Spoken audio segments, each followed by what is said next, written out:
Merci beaucoup à tous et toutes pour cette fantastique session et très intéressant, la dernière contribution de Martine. Vraiment, vraiment, les ateliers philo, la transversalité de l'innovation aussi. Et très intéressant pour moi. Et aujourd'hui, j'ai fait une présentation sur le laboratoire vivant en français pour la 12e fois dans ma vie. Alors, d'abord, je vous prie de pardonner pour avoir maltraité la langue de Baudelaire. D'abord, une petite introduction. Je travaille ici au Computer Vision Center à Barcelone, Catalogne, Espagne, un centre qui accueille 130 personnes consacrées à la recherche et au transfert de la technologie à la vision par ordinateur, la branche de l'intelligence artificielle qui s'occupe des images et des vidéos. Nous avons actuellement 50 thèses de doctorat en cours et nous travaillons avec les principaux partenaires mondiaux dans les domaines de la voiture autonome, les images médicales, de la reconnaissance d'objets, de biométrie, de la détection de visage, etc. Je suis ici professeur d'apprentissage automatique, machine learning, et robotique et d'innovation ouverte dans les décrets de Smart Cities. En tant que directeur associé du Centre de vision par ordinateur, je participe aussi à la définition de l'Alliance catalane de la vision par ordinateur. Notre écosystème est intersectoriel et c'est un mandat du gouvernement et une action de développement du territoire aussi. Et ceci est pertinent. Puisque le computer vision est la pointe de la flèche de l'industrie de l'intelligence artificielle et qu'il s'agit d'un domaine qui connaît la plus forte croissance économique, alors nous utilisons la computer vision comme point de départ pour l'élaboration de notre stratégie régionale et nationale pour l'intelligence artificielle. Enfin, je suis le fondateur de, disons, mon projet de vie, le Library Living Lab. C'est un espace situé dans une bibliothèque publique de la région métropolitaine de Barcelone, où explorer comment la technologie transforme l'expérience culturelle des personnes. Et ici, la bibliothèque devient un espace d'expérimentation et transformation sociale. Et je parlerai de ça dans une minute. Le Library Living Lab est membre du principal réseau des laboratoires vivants introduite avant l'European Network of Living Labs, ENOL, et dont j'ai l'honneur d'être l'actuel président élu.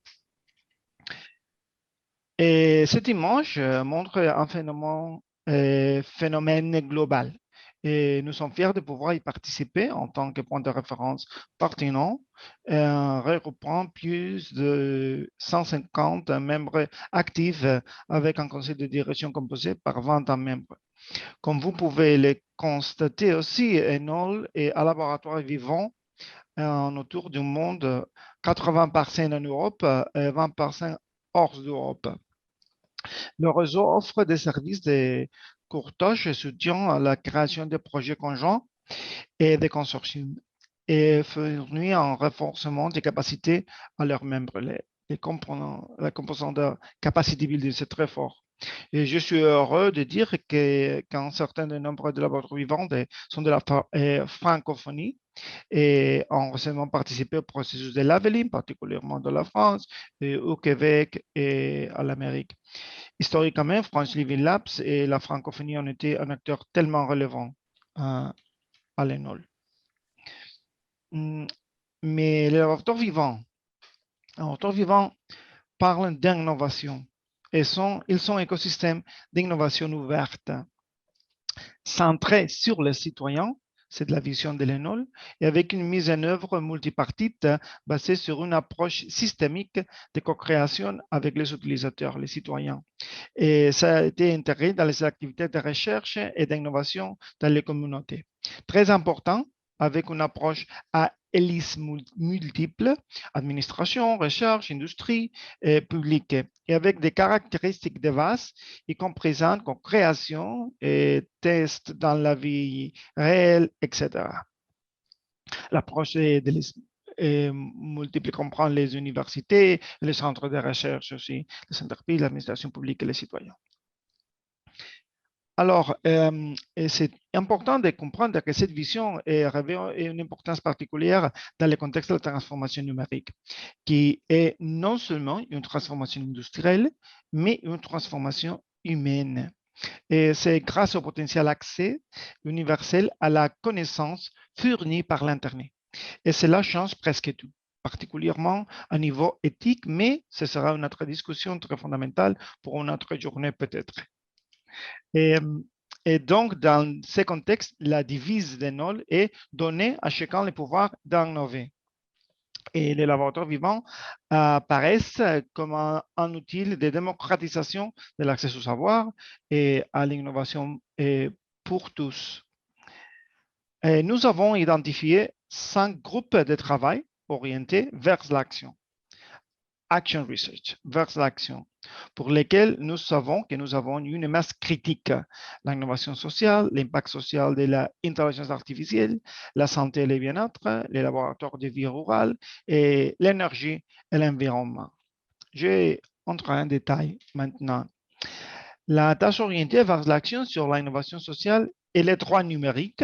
Les droits numériques, c'est component, c'est élément tout à fait nouveau dans notre vie et axé sur la facilitation de la collaboration de tous ces réseaux innovants abordant des questions sociales, logement, santé, compétences d'éducation, etc., au niveau local, et territoire par territoire, et en générant des synergies à partir des locales et au niveau européen et mondial. C'est une élévation systématique du processus d'innovation. Par exemple, des collègues à Bristol, United Kingdom, dirigent le développement d'actions d'innovation dans le domaine du logement abordable. Cela a une dimension numérique profonde, puisque toutes nos données font désormais partie de notre identité. C'est pourquoi les Labs for Digital Citizenship de Barcelone développent une charte des droits numériques aussi avec la municipalité de Barcelone. L'opportunité ici est de comprendre l'innovation sociale comme une tâche de la ville et de Living Lab comme les outils qui sont nécessaires, et qui sont explicites, d'innovation, d'exploration explicite. L'intelligence artificielle est omniprésente dans nos vies, mais de fortes inquiétudes existent maintenant quant à son utilisation appropriée. Et nous avons besoin de sandbox, oui, et réglementaires pour comprendre non seulement comment produire et utiliser l'intelligence artificielle, mais aussi son impact dans les profils d'emploi, dans l'éducation, dans l'économie, dans la mobilité, etc. Du Hub à Bruxelles et à Taïwan aussi, et un réseau des bibliothèques à Barcelone travaillent à la définition de l'intelligence artificielle digne de confiance en utilisant leur laboratoire vivant comme installation de tests et co-création aussi avec les utilisateurs. Les citoyens auront la possibilité de participer au débat et à la prise de décisions des technologies à développer, à déployer. Lors à la Smart City Expo, ce groupe de travail animera les panels et quel type d'intelligence artificielle voulons-nous pour nos villes. Alors, il y a une connexion du local au global aussi. L'idée principale ici est les patients, du patient au protagoniste. Et les futurs systèmes de santé universels ne seront pas seulement destinés au traitement des maladies, mais aussi au développement d'une vie saine et à notre bien-être. C'est l'élément clé pour la pérennité des modèles économiques. Le rôle des patients et leur famille aussi, très important, sera de plus pertinent puisque la co-création de ce nouveau système de santé universel implique la redéfinition des rôles et la prise en charge des responsabilités.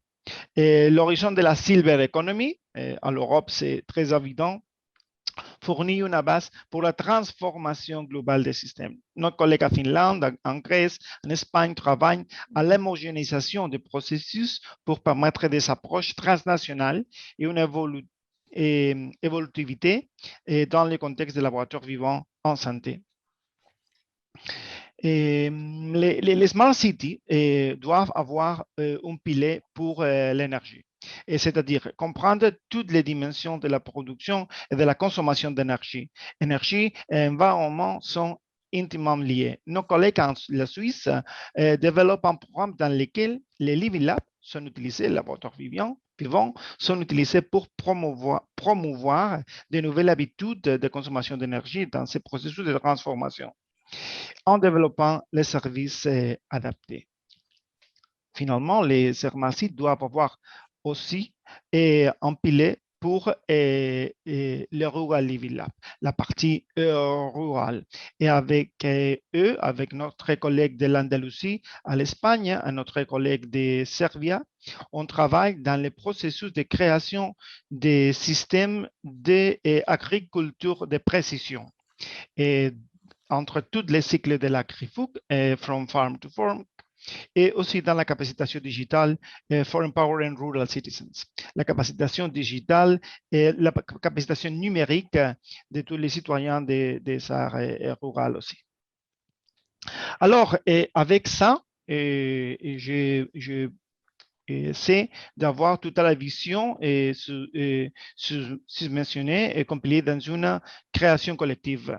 Alors, ce processus de active research, je pense que la différenciation des réseaux européens de l'IVLA. Si vous êtes intéressé dans la vision de cette approximation collective à les défis que nous avons aujourd'hui, je voudrais vous inviter à partager les Digital Living Lab Days 2021, la 12e semaine de septembre. Et maintenant, je voudrais laisser ma présentation ici et je suis prêt pour des questions ou des commentaires. Merci beaucoup.